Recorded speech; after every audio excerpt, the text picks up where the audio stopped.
Last rites. Well, between the benediction and the salvation, this definitely looks the darkest of the two cigars. Perhaps it's going to be the strongest.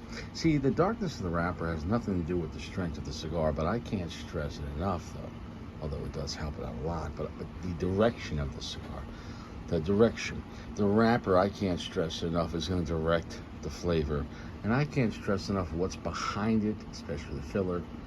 The stronger the filler tobacco, the harder it's going to push the wrapper. Picture the wrapper as the bullet, but the bullet ain't shit without the casing that holds it. Picture the casing as the binder.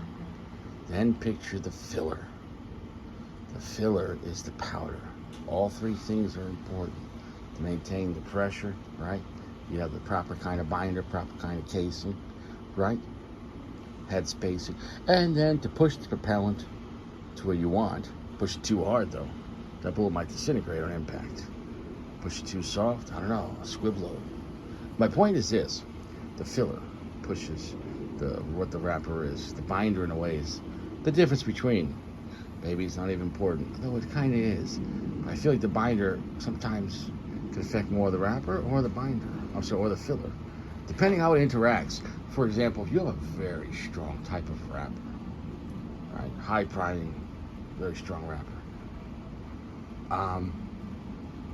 and then you throw like a very weak, low priming, thin Connecticut shade underneath it, and then very strong fillers.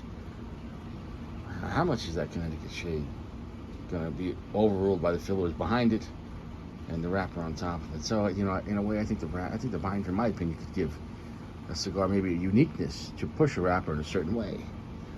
You know what I'm saying, though? Like, for example, like, you know, let's say you have an Ecuadorian Sumatra or an Ecuadorian Sun-Grown. By putting a unique Cameroon binder in behind it, might make it offset. Like, oh, that's really interesting. So, in a way, it is what it is. I can't stress it enough. I can't stress that enough. Fuck Geo. It is what it is. This cigar is provided to us by Stephen J. Let's get to the initial impression. Is about a medium full. About. Initial impression is 75% darkness. Initial impression is this is a long, heavy finish. Initial impression is, it has a good amount of earthiness. Initial impression. I already said spice. It's got a good amount of spice. Interesting amount of sweetness, though, with the lip puckering kind of a sourness. It's quite dirty. And I'm not so saying like dirty and like it's a piece of shit cigar at all. But like dirtiness, if they planned it that way, like it has like a grittiness to it, like a tangible grittiness, earth note.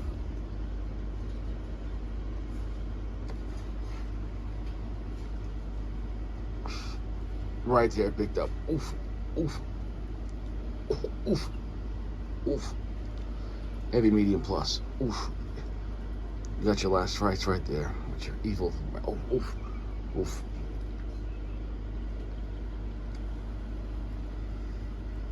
Okay, this cigar is not this is not playing around. That's a full strength cigar. Oof. It feels like a mid-tier cigar, which is not a good or bad or anything. It's just describing it. It feels like a good quality mid-tier. There's a difference between luxury high-tier cigars and mid-tier, but there's also a difference how much they cost. So you could get this definitely sub $10. You shop around online.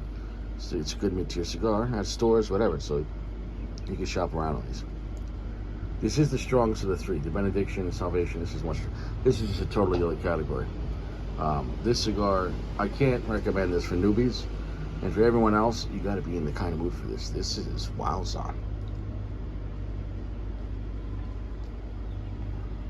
This is listed as an Ecuadorian Habano Maduro.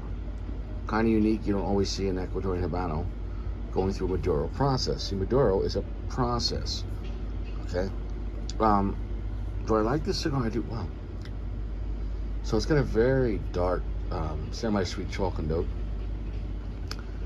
A pungent amount of earth, a pungent amount of black pepper spice, and like a lip puckering sour note that I can't decide between if it's like a bready sourdough note or like sour, like pungent, like if something's funky.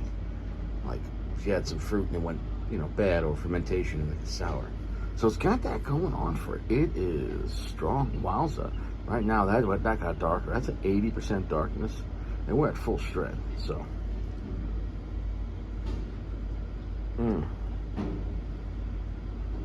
so obviously, medium to full is going to be around 75% power.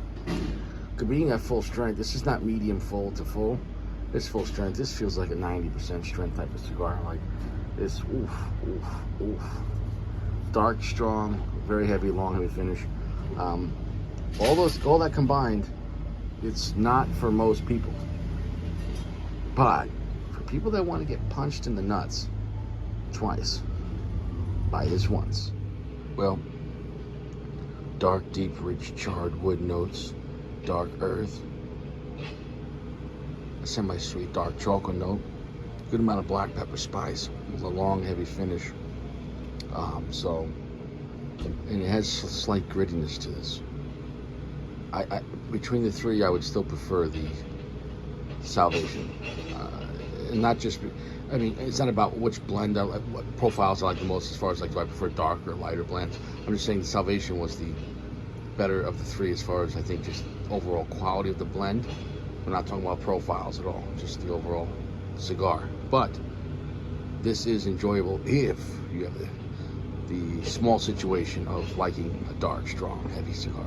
I mean, darker than like heavier and dirtier than like a Padron 64.